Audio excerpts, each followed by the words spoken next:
The hospice room was eerily quiet except for the steady beep of monitors and my father's labored breathing. I stood outside, hidden from view, my heart breaking as I listened to my brother Daniel weave his web of lies. "She doesn't even call Dad," he said, his voice thick with fake emotion. "While I'm here every day, taking care of you, Sarah's too busy with her own life to care about her dying father." My hands clenched into fists as I fought the urge to burst in and expose his lies. But I stayed put, letting my phone continue recording, just as I had been for the past 3 months. My name is Sarah Mitchell, and at 34, I was watching my brother systematically destroy my relationship with our father during his final days, or at least, that's what Daniel thought he was doing. What my brother didn't know was that Dad and I had been meeting in secret twice a week, early mornings before Daniel's daily visits, ever since Dad's terminal diagnosis. We'd been recording our conversations, documenting everything because we both knew exactly what Daniel was capable of. "It's just us now, Dad," Daniel continued, his voice dripping with false sincerity. "I've always been the one who stayed, who cared. Sarah left for college and never looked back. She doesn't deserve any part of what you've built." I closed my eyes, remembering the conversation Dad and I had 3 months ago when he first told me about his pancreatic cancer. He called me to his study, his face grave. "Sarah," he'd said, his voice already weaker than I remembered, "there's something you need to know about your brother." He proceeded to tell me how Daniel had been manipulating him, isolating him from friends and family, slowly taking control of his finances. Dad was a successful real estate developer, and his estate was worth millions. Daniel had already convinced him to sign over several properties, claiming it was to avoid estate taxes. "I've been a fool," Dad had admitted, his hands shaking as he showed me the documents. "I thought he was trying to help, but he's been systematically stealing everything, piece by piece." That's when we hatched our plan. On paper, it would appear that Daniel had succeeded in turning Dad against me. We let him think his manipulation was working. Meanwhile, Dad and I met in secret, carefully documenting everything. The sound of footsteps snapped me back to the present. I quickly ducked into an empty room as a nurse walked past.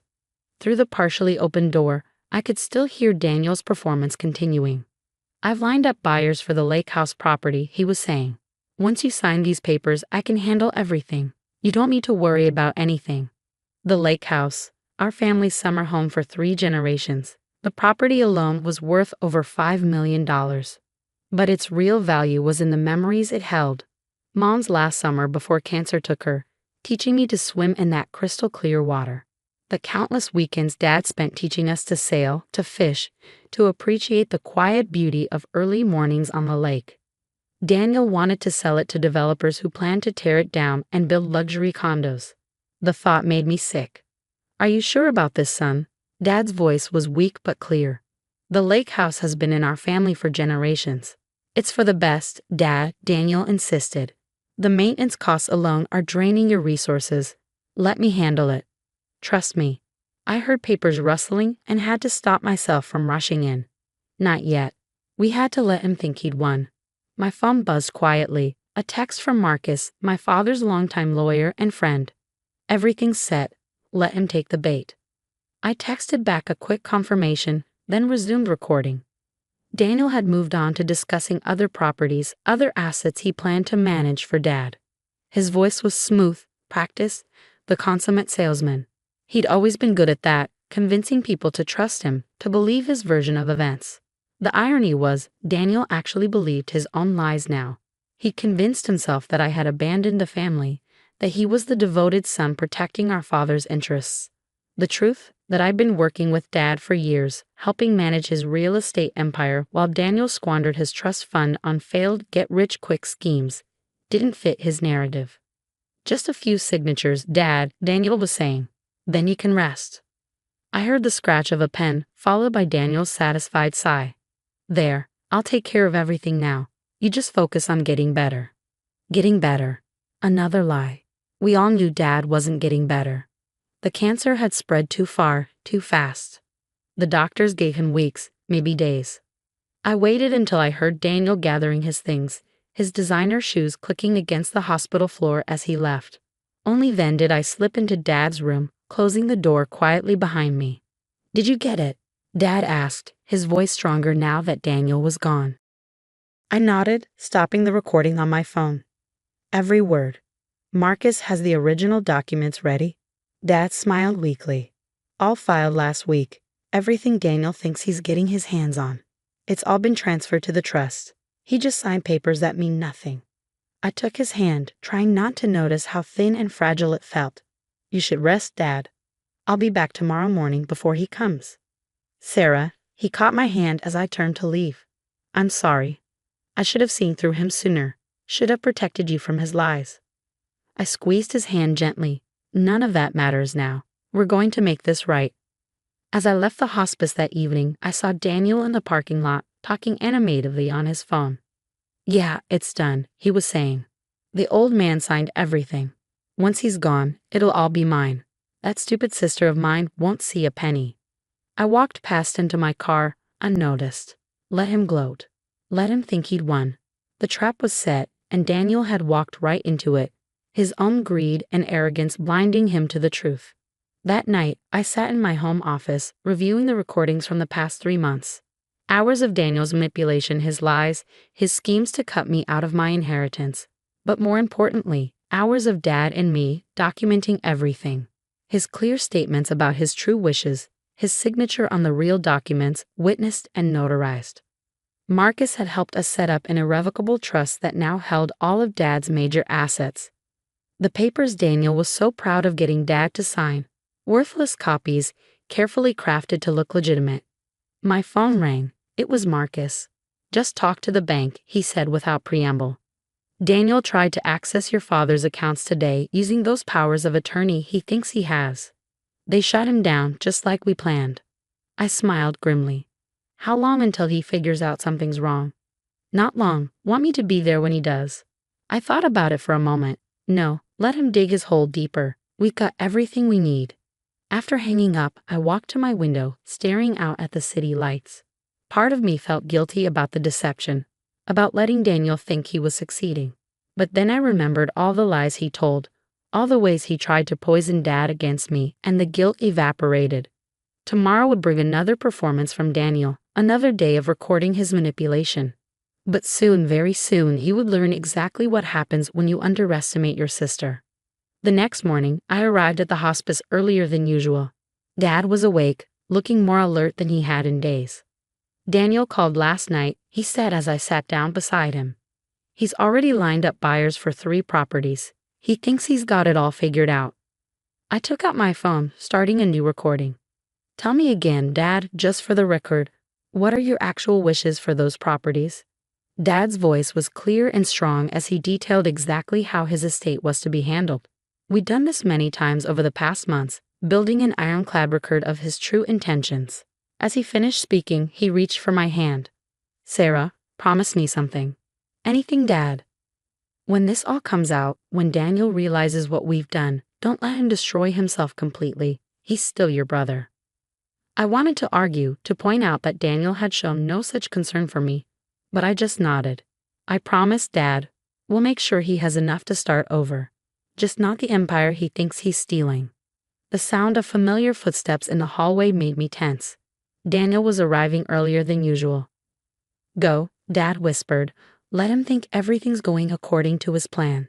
I slipped out through the private door just as Daniel entered through the main one. From my hiding spot, I could hear him launch into his daily performance of the devoted son. But today was different. Today, the trap was about to snap shut. The day Dad died, Daniel put on his greatest performance yet. I watched from a hospital corridor as he wept dramatically, clutching Dad's hand and promising to take care of everything. He even managed to squeeze out a few tears for the nurse's benefit. What he didn't know was that Dad had passed peacefully hours earlier, during our real final moments together. Those precious last hours were spent with me by his side, both of us secure in the knowledge that justice would soon be served. It's time, Marcus texted me 3 days after the funeral. Meeting set for 10 a.m. tomorrow at the office. I took a deep breath, reviewing our preparations one final time. Everything was in place. All the recordings were backed up, the real documents safely filed, the trust arrangements rock solid. Now we just had to watch Daniel's carefully constructed house of cards collapse. The next morning, I arrived at Marcus's law office early. The conference room had been prepared exactly as we discussed. Laptops set up to play the recordings, documents arranged in chronological order, even a security guard discreetly stationed outside the door. "Ready for this?" Marcus asked, adjusting his tie as we waited. I nodded, though my heart was racing. He needs to learn there are consequences for his actions. Daniel swept in at exactly 10 a.m., wearing an expensive new suit and a confident smile. "Let's make this quick," he said, barely acknowledging my presence. "I have property buyers waiting." Marcus cleared his throat. "Before we begin, I should mention that this meeting is being recorded for legal purposes. Do you consent?" Daniel waved his hand dismissively. "Whatever. Just read the will so I can get started managing my inheritance." "Very well." Marcus opened a folder. "We'll start with the lake house property. Already sold," Daniel interrupted smugly. "Well, pending final paperwork. The developers are ready to break ground next month." I watched his face carefully as Marcus continued. "According to these documents, you believe you have the authority to sell the lake house based on papers signed by your father on March 15th. Is that correct?" "Of course, I have everything signed and notarized. Dad gave me full control." Marcus nodded, pressing the button on his laptop. Suddenly, Dad's voice filled the room. "I want to state clearly for the record that any documents my son Daniel claims I signed on March 15th were obtained under false pretenses. He deliberately misrepresented their contents." The color drained from Daniel's face as the recording continued. He lunged forward, trying to shut the laptop. "What is this? You can't." "Sit down, Daniel," I said quietly. "There's more." For the next hour, we played selected recordings from our secret meetings. Dad's clear, coherent voice detailed every manipulation, every lie, every attempt Daniel had made to steal his inheritance. Between recordings, Marcus presented the real documents, the irrevocable trust, the actual will, the evidence of Daniel's attempted fraud. "This is impossible," Daniel sputtered, his confident facade crumbling. "You weren't there. You abandoned him." I pulled out my phone, pulling up photos of Dad and me together, time-stamped and geotagged. "I was there every morning before you arrived. Did you really think Dad wouldn't see through your lies?" "The properties you think you're selling?" Marcus continued. "They were transferred to the trust months ago. The papers you've been waving around are worthless." Daniel's face contorted with rage. "You set me up. You turned him against me." "No, Daniel. You did that yourself." I opened another folder, spreading out bank statements and property records. "Did you think we didn't know about the money you'd already stolen? The properties you mortgaged using forged documents?" He lunged at me then, but the security guard was faster. As they restrained him, I stayed calm, meeting his wild eyes. "We have enough evidence to send you to prison, Daniel, but that's not what Dad wanted." Marcus slid another document across the table. "This is your choice. Sign over the properties you illegally obtained, repay what you've stolen, and accept the trust fund Dad set up for you. A modest but comfortable monthly allowance. Or we take this to the authorities." "You can't do this to me," Daniel whispered, but his voice had lost its power. "I'm his son, and I'm his daughter," I replied. "The daughter you tried to erase. Did you really think you'd get away with it?" The next hour was a blur of paperwork and legal terms. Daniel signed everything put in front of him, his hands shaking, his earlier arrogance replaced by shocked defeat. The empire he thought he'd stolen was slipping through his fingers. "One more thing," I said as he stood to leave. "The lake house stays in the family. Dad's last wish was for it to become a retreat for children with cancer. It'll be renamed in Mom's honor."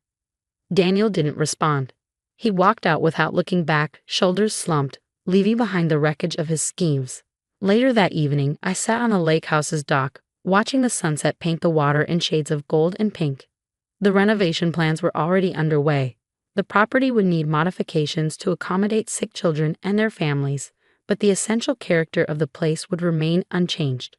My phone buzzed. A text from Karen, Daniel's wife. "He told me everything. I'm so sorry. I had no idea."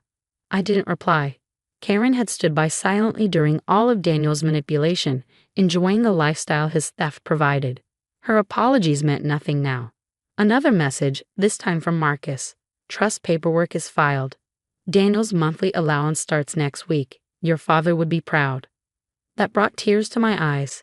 Dad had known exactly what he was doing, setting up the trust in those final months. The bulk of his estate would go to charitable causes, with the lake house serving as his lasting legacy. I had enough to live comfortably, to continue my own career without worry. And Daniel? He had what Dad thought he deserved. Enough to live on, but not enough to cause any more harm. Weeks turned into months. Daniel eventually moved to Arizona, unable to face his former social circle after his schemes were exposed. I heard through family friends that he found a job in real estate, legitimate this time, working for someone else's firm. The lake house transformation was completed in record time. The first families arrived in the summer, their sick children finding joy in the same waters where I'd learned to swim. Watching them from my office window in the converted boathouse, I knew Dad had been right. This was better than any revenge. A year after Dad's death, I received an unexpected letter. It was from Daniel, handwritten on plain paper, not his usual expensive stationery. Sarah, I've been trying to write this for months. The words don't come easily, but they need to be said. I'm sorry, not just for what I tried to steal, but for who I became, for what I tried to do to you. Dad would have been proud of what you've done with the lake house. I drive by sometimes when I'm in town, see the kids playing on the beach. It's better than any development could have been. I know I don't deserve forgiveness, and I'm not asking for it. I just wanted you to know that I understand now what Dad saw in you. Why I was too blind to see myself. Daniel. I folded the letter carefully and placed it in my desk drawer. Maybe someday I'd respond, but not yet. Time would tell if Daniel's remorse was genuine or just another performance. For now, I had work to do. The lake house was hosting a fundraiser for childhood cancer research, and there were 1,000 details to manage. Dad's legacy lived on, not in property deeds or bank accounts, but in the laughter of children finding joy despite their illness, in the tears of grateful parents watching their kids just be kids for a while. As I walked down to the dock that evening, just as I had so many times with Dad, I felt that peace. The brother who had tried to steal everything had instead given me something priceless. The chance to honor our father's true wishes, to create something meaningful from what could have been just another inheritance battle. The sun set over the lake, painting the sky in brilliant colors. Somewhere in Arizona, Daniel was living with the consequences of his choices. But here, in this place that had sparked so much greed and conflict, something beautiful had grown from the ashes of his schemes. Dad would have liked that ending best of all.